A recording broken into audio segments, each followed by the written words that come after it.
Hello বন্ধুরা, welcome back to my channel.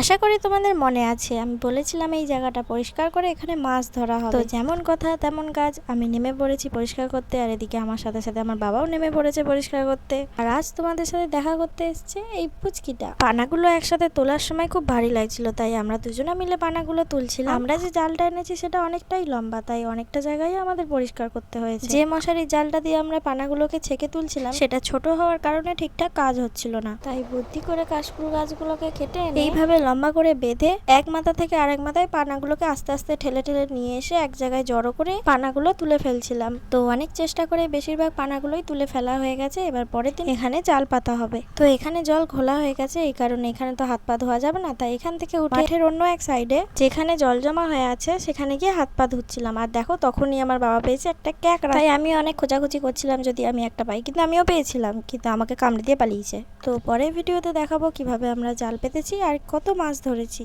আর এই দেখো পুচকেটা কেমন কাঁকড়ার গায়ে ঘর বেঁধে তাকে চড়াচ্ছে। তো আজকের মতো এই পর্যন্তই, সবাই ভালো থাকবে, টাটা, বাই বাই।